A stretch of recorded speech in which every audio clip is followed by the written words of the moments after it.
Hello बच्चों, कैसे हैं आप। हमारे इस YouTube channel learn and crack में आप सभी का स्वागत है। हमारे क्वेश्चन सीरीज में आज हम लोग देखेंगे 30 मोस्ट इम्पोर्टेंट एमसीक्यू जो नवोदय में इस साल ज़रूर आ सकते हैं। 2021 में नवोदय में जो 9th के लिए यहाँ पर साइंस का क्वेश्चन लिया गया, जो 35 क्वेश्चन यहाँ पर आता है नवोदय में, उसी से मतलब ये क्वेश्चन जो लिया गया है नवोदय में आ चुके हैं वही क्वेश्चन है। तो ध्यान से देखेंगे क्योंकि कई क्वेश्चन ऐसे हैं जो बार बार रिपीट होते रहते हैं, है ना। तो उन्हीं क्वेश्चन को यहाँ पर लिया गया है, तो ध्यान से देखेंगे और कुछ भी डाउट होता है तो कमेंट जरूर करेंगे। और पसंद आ गया है तो आप लोग चैनल को लाइक, सब्सक्राइब एंड शेयर जरूर करेंगे अपने दोस्तों के साथ। ओके बच्चों, चलो देखते हैं। मिट्टी को उलटने पलटने और पोला करने की प्रक्रिया क्या कहलाती है। देखो, ये हिंदी मीडियम के लिए है, इंग्लिश वाला मीडियम के लिए मैं डाल चुका हूँ भाई, है ना। इससे तो मिट्टी को उलटने पुलटने और पोला करने हम लोग क्या करते हैं, जो हम लोग किसान होते हैं, कृषि करते हैं, वो किसान क्या करते हैं, मिट्टी को पोला बना देते हैं ताकि वो जो फसल हम लोग बोए वो कैसा हो, आसानी से बढ़ सके, वृद्धि हो सके। तो उस प्रोसेस को हम लोग क्या बोलते हैं, उस प्रक्रिया को हम लोग बोलते हैं बच्चों, क्या बोलते हैं, जुताई बोलते हैं। क्या बोलते हैं, जुताई। देख, कटाई तो फल काटना होता है, सिंचाई मतलब पानी सिंचाई, जुताई करना मतलब जो हमारा होता है ना हल, उससे क्या करते हैं, जोतते हैं। और उसके बाद बुआई मतलब जैसे धान का फसल बो रहे हैं तो बो रहे हैं ना, उसको क्या करना है, जगाना मतलब बोना, वो होता है बुआई। तो हमारा पोला करने किससे करेंगे, पोला हम लोग जुताई से करेंगे भाई, ठीक है। अब उसके बाद देखते हैं, वहाँ समूह चुनिए जिसमें सभी रबी फसलें हो। अब रबी फसलें क्या होता है बच्चों, ये याद रखना चाहिए। और खरीफ फसल, देखो यहाँ पर रबी फसल लिया गया, खरीफ फसल भी पूछा सकता। तो पहला देख लेते हैं खरीफ फसल पहले। चलो यहाँ पर रबी दिया है तो रबी पहले देख लेते। रबी फसल उस फसल को बोते हैं बच्चों जो खरीफ फसल के बाद बोया जाता है। मतलब सर, जिसको हम लोग नवंबर से दिसंबर महीने या बोल सकते हैं, मेनली बोलते हैं नवंबर महीने में हम लोग क्या करते हैं, जिसकी बुआई करते हैं और कटाई करते हैं मार्च अप्रैल तक, इसके कटाई हम लोग करते हैं, ठीक है। ये सभी चीज़ होता है, फरवरी मार्च अप्रैल तक भी चले जाता है ना, ऐसा इस प्रकार कटाई करते हैं, उसको हम रबी फसल बोलते हैं। और खरीफ फसल किसे कहते हैं, जिसकी बुआई हम लोग करते हैं मई जून या जुलाई में करते हैं और उसकी कटाई अक्टूबर नवंबर माह में हम लोग करते हैं, उसको बोलते हैं खरीफ फसल। तो हम लोग पूछा कि यहाँ पर रबी फसल, तो देखते हैं बच्चों।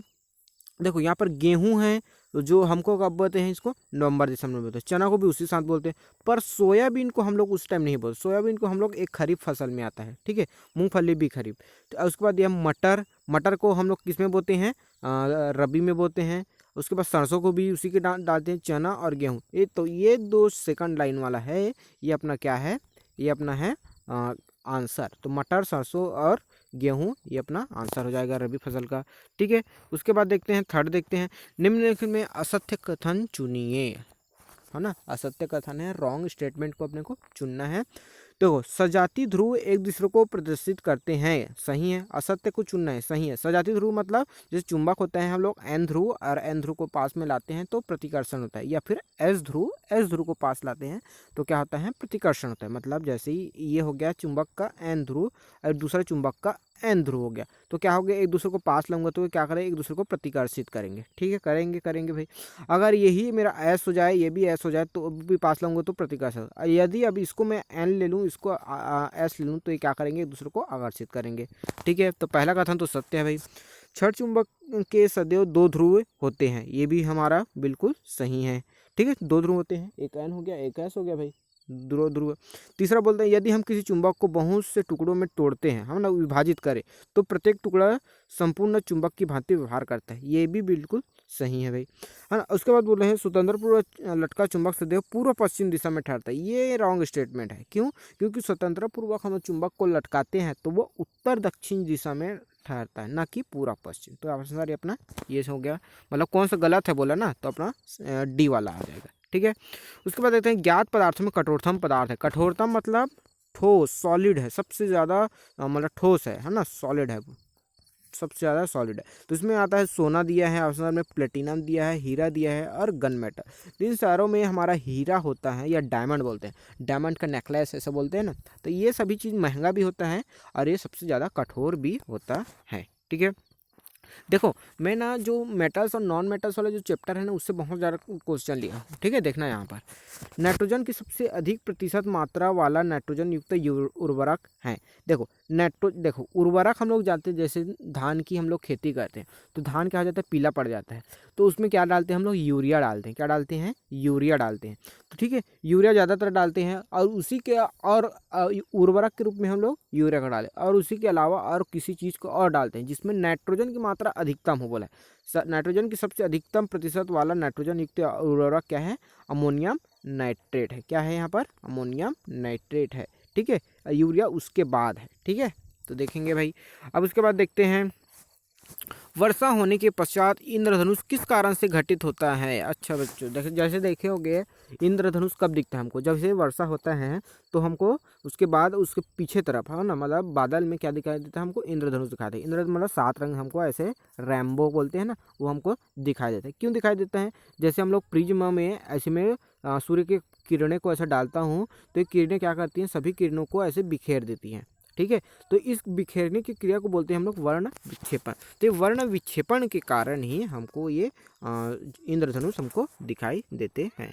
ठीक है, निम्नलिखित में से किस प्रकार की ऊर्जा सूर्य से उत्पन्न नहीं होती है। सूर्य से उत्पन्न मतलब जिसमें सूर्य का रोल नहीं है, तो भूतापीय, जैसे देखो ताप वाला आ गया, मतलब ये तो सूर्य से ही है भाई।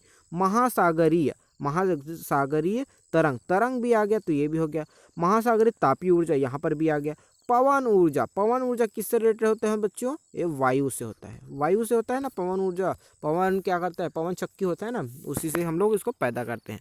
ठीक है, उसके बाद देखिए किस धातु का वहाँ गुण जिसके कारण वहाँ पतले तारों में खींचा जा सकता है, उसके कहलाता है, क्या कहलाता है भाई, हम लोग पतले तारों में खींचा जा सकता है, मतलब आघातवर्ध्यता। आघातवर्ध्य मतलब कितना हम उसको खींच सकते हैं। तन्यता मतलब तन्यता एक अलग चीज़ होता है। हम लोग बोला पतले तारों में कितना पतले तारों में खींचा सकते हैं, मतलब आघात वर्धीयता बोलते हैं उसको। ठीक है, अच्छा भाई। उसके बाद यह है आयरन दिया है, एल्यूमिनियम दिया है, जिंक दिया है तथा कॉपर में सबसे अधिक अभिक्रियाशील तथा सबसे कम क्रियाशील धातु क्रमशः हैं। तो सबसे अधिक क्रियाशील होता है बच्चों, हमेशा याद रखना, जिंक होता है। उसके बाद होता है कॉपर। अब इसका मेन रीज़न हम लोग 11th में पढ़ते हैं। इसका मेन रीज़न हम लोग पढ़ते हैं, रासायनिक श्रेणी के बारे में पढ़ते हैं, केमिकल सीरीज, इन सभी के बारे में पढ़ते हैं। तो इनका मान सबसे ज़्यादा नेगेटिव में होता है, इसका मान सबसे पॉजिटिव में होता है। जितना नेगेटिव में होता है इसका मान उतना ही अधिक क्रियाशील होता है, और ये उसके बाद सबसे कम क्रियाशील होता है। ठीक है, मानव विकास का आरंभ कहाँ से हुआ था। ये देखो भाई, मतलब मानव विकास के बारे में पूछ दे कुछ क्वेश्चन, तो इसका कुछ आंसर आएगा अफ्रीका। ठीक है, उसके बाद देखते हैं पर्वतारोही जब ऊंचे पर्वत पर चढ़ता है, मतलब कोई पर्वत है, कोई व्यक्ति यहाँ से हम पर्वत को चढ़ता है ना, तो उसकी नाक से खून आने लगता है। जैसे आप चढ़ने लगो तो आपके नाक से क्या निकलने लगेगा, खून। इसका कारण क्या होता है, जैसे जैसे हम लोग जमीन से पर्वत में या ऊपर जाते हैं तो वायु का दाब क्या होता जाता है, कम होते जाता है। ठीक है, वायु का दाब कम होते जाता है और हमारा ब्लड प्रेशर क्या होते जाता है, बढ़ते जाता है, जिसके कारण हमारी नाक से खून निकल जाता है। तो आंसर क्या हो जाएगा, निम्न वायुदाब मतलब ये में से या इसमें से होगा। ठीक है, और निम्न रक्तदाब बोलते हैं, इसे ये नहीं आता, ये आएगा डी, मतलब निम्न वायुदाब और उच्च रक्तदाब, डी यहाँ पर आंसर हो जाएगा। उसके बाद देखते हैं स्टेनलेस स्टील क्या है। अभी देखो ये क्वेश्चन बहुत अच्छा है भाई। ठीक है, स्टेनलेस स्टील एक क्या बोलते हैं, मिश्र धातु है। क्या है, मिश्र धातु। तो ये मिश्र धातु मतलब एक से अधिक धातु से मिलकर बना होता है। तो आयरन, क्रोमियम तथा निकेल का एक समांगी मिश्रण है। आयरन को मिला देंगे Fe, क्रोमियम को मिला देंगे Cr प्लस निकेल को मिला देंगे, तो हमारा ये स्टेनलेस स्टील बन जाता है। ठीक है, वायु प्रदूषण को कम करने के लिए नीचे दिए गए ईंधनों में से किसको सरकार द्वारा वाहनों में प्रयोग करने के लिए बढ़ावा दिया जा रहा है। सिंपल सी बात है बच्चों, आप लोग देखे भी होंगे आजकल CNG मतलब जो बस है उसका उपयोग किया जा रहा है, क्योंकि CNG ये बहुत सी सस्ता भी है और आसानी से, मतलब एक दूसरे से दूसरी जगह जाओगे तो प्रदूषण भी बहुत कम होता है। तो CNG वाला उपयोग अच्छा है भाई। ठीक है, पेट्रोल डीजल से प्रदूषण बहुत होता है। नीचे दिए गए कथनों में से कौन सा कथन हीरे या फिर बोला है डायमंड तथा ग्रेफाइट के विषय में सत्य है। हीरे तथा ग्रेफाइट के विषय में सत्य है। देखो दोनों ही क्या है, देखो हीरा बोले या ग्रेफाइट बोले, दोनों ही क्या है बच्चों, कार्बन के अपरूप है। कार्बन के अपरूप मतलब सर, कार्बन के अपरूप मतलब ये होता है बच्चों कि कार्बन का एक ही रूप, मतलब कार्बन से ही मिलकर ये बना हुआ है, कार्बन से ही मिलकर बना हुआ है। तो यहाँ पर दोनों ही क्या है, कार्बन के अपरूप हैं। ठीक है, उसके बाद देखिए H2SO4 में सल्फर की संयोजकता, सल्फर की संयोजकता क्या होगी, 2 होगी बच्चों। अब देखो इसको कैसे निकालते हैं, कैसे निकालते हैं। अब आप देखे होगे क्रिस क्रॉस रूल, देखे होगे क्रिस क्रॉस रूल, मतलब देखो देखो यहाँ पर दिया है सल्फर है, यहाँ पर दिया ऑक्सीजन, यहाँ पर दिया है हाइड्रोजन। हाइड्रोजन कितने हैं आपके पास, 2। अब इसके इसके H2SO4 है, इसकी संयोजकता होती है -2 होती है। तो इसको हम लोग इसके साथ कर दे, इधर ऐसे गुना करते हैं, मतलब जो इसके पास है, अगर सिंपल से बोले आपको ज़्यादा कंफ्यूज नहीं करना है तो H2H+, इसको तोड़ देंगे 2H+ तथा SO4 2-, जितने यहाँ पर चार्ज लगेंगे वही उसकी संयोजकता होगी। तो 2 यहाँ पर चार्ज लग रहे हैं तो यहाँ पर 2 इसकी संयोजकता होगी। तत्व कैंसर की घटनाओं में वृद्धि का कारण है। तत्व कौन सा, सॉरी, त्वचा कैंसर की घटनाओं में वृद्धि का कारण है। अब त्वचा, हम जैसे त्वचा कैंसर, स्किन कैंसर हम लोग सुने होंगे, ये किस कारण से होते हैं, हम ये सभी चीज़ होते हैं ओजोन क्षय के कारण होता है। अब ओजोन क्या होता है सर, ये होता है पृथ्वी होता है बच्चों, वहाँ से लगभग 16 किलोमीटर की दूरी में एक लेयर पाया जाता है जिसे ओजोन लेयर बोलते हैं। ये कौन से कहाँ पर पाया जाता है, समताप मंडल में पाया जाता है। तो समताप मंडल में ओजोन लेयर पाया जाता है। ये गैसों के कारण कुछ गैस हैं, जैसे CNS हो गया, मतलब CFC गैस हो गया, है ना, ये सभी गैसें क्या करते हैं, ओजोन लेयर को क्षय कर रहे हैं, जिसके कारण क्या हो रहा है बच्चों, तो हमारी जो भी क्या बोलते हैं, सूर्य से आने वाली हानिकारक किरणें हैं, इसका सीधा हमारे त्वचा पर असर पड़ता है बच्चों। ठीक है, तो ये होता है ओजोन क्षय। निम्नलिखित में से कौन ऊर्जा का नवीनीकरण स्रोत नहीं है। अब नवीनीकरण का मतलब क्या होता है बच्चों, नवीनीकरण का मतलब ये होता है कि पुनः उपयोग करना, ये होता है नवीनीकरण। जैसे हम लोग क्या करते हैं बच्चों, घर में लकड़ी जलाते हैं, लकड़ी को जला लेंगे, फिर उसके बाद हमको कोयला प्राप्त होता है, कोयला से हम लोग फिर से खाना बना लेते हैं, तो ये नवीनीकरण, उसका उपयोग पुनः कर लिए, उसके बाद राख बनेगा, उसका भी हम लोग उपयोग कर सकते हैं, तो ये होता है नवीनीकरण, ऐसा है ना। तो क्या बोल रहा है, स्रोत नहीं है बोल रहा है। तो देखो जीवाश्म ईंधन से ऊर्जा, ये एक नवीनीकरण स्रोत नहीं, क्योंकि हम लोग क्या करते हैं, लगातार जीवाश्म ईंधन, पेट्रोल, डीजल या जो आता है ज़मीन से निकलता है कोयला, उसका लगातार उपयोग करते ही जा रहे हैं। पर एक टाइम ऐसा आएगा कि इसका पूरा विनाश हो जाएगा, पृथ्वी में कोई भी कोयला, पेट्रोल, डीजल नहीं बच पाएगा। तो ये हमारा एक जीवाश्म ईंधन से स्रोत, कि सौर ऊर्जा तो हमेशा रहेगा, सूर्य का प्रकाश तो हमको हमेशा मिलते ही रहेगा, है ना, पवन ऊर्जा हमको मिलते ही रहेगा, क्योंकि हवा तो चल ही रही है भाई। बायोमास या जैव मात्रा से ऊर्जा, बायोमास क्या करता है बच्चों, जो हम लोग बनाते हैं बायोगैस टाइप का है ये भी। ठीक है, तो ये अपना आ जाएगा, समझ गए। उसके बाद देखिए एक आयताकार गुटका विभिन्न सतहों को छूते हुए मेज पर रखा गया है। कैसा गया है, एक आयताकार गुटका है ऐसा, और उसको मेज पर ऐसे हम लोग उसको रख दिए हैं। विभिन्न अवस्थाओं में गुटका मेज पर लगता है, क्या लगता है, असमान प्रणोद व असमान दाब, सभी पर असमान प्रणोद लगता है और असमान दाब लगता है बच्चों। ठीक है, इसका कॉन्सेप्ट आप लोग देख सकते हो प्रणोद के बारे में और दाब के बारे में। ठीक है, इन पर समझ नहीं आया तो पूछ लेना। हाँ, ये तो हो गया। ठीक है, उसके बाद देखते हैं, ये हो गया ना, ठीक। यह अब उसके बाद देखते हैं विद्युत बल्बों के तंतु बनाने में उपयोग होने वाली धातु हैं। ये बहुत इंपॉर्टेंट या जनरल नॉलेज का चीज़ है ये बच्चों। इसका होता है टंगस्टन। क्यों, क्योंकि जो यहाँ पर हमारे घर में जो लाइट लगा होता है, बल्ब लगा होता है, लाइट लगा होता है, उसमें आप लोगों को देखे होंगे ऐसे तार दिखाई देते हैं, उसको बोलते हैं तंतु बोलते हैं। और ये तंतु किससे मिलकर बना होता है, ये टंगस्टन धातु से मिलकर बना होता है। ठीक है, समझ आ गया। अच्छा भाई, अब स्थायी चुंबक बनाने में कौन सा पदार्थ प्रयोग में लाया जाता है। अब स्थायी चुंबक भी 2 प्रकार के होते हैं, स्थायी अस्थायी। तो स्थायी चुंबक को बनाने के लिए हम लोग स्टेनलेस स्टील का उपयोग करते हैं। ठीक है, अब उसके बाद देखते हैं नीचे गए धातुओं के समूह में से किसमें ऐसी धातुएं हैं जो आघातवर्ध और तन्य दोनों गुण दर्शाती है।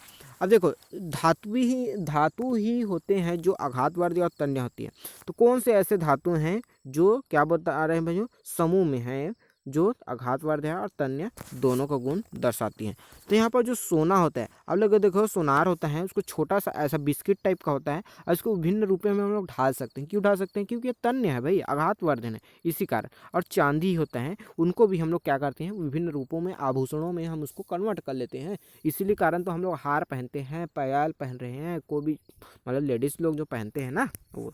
तो सोना और चांदी यहाँ पर आंसर आ जाएगा भाई।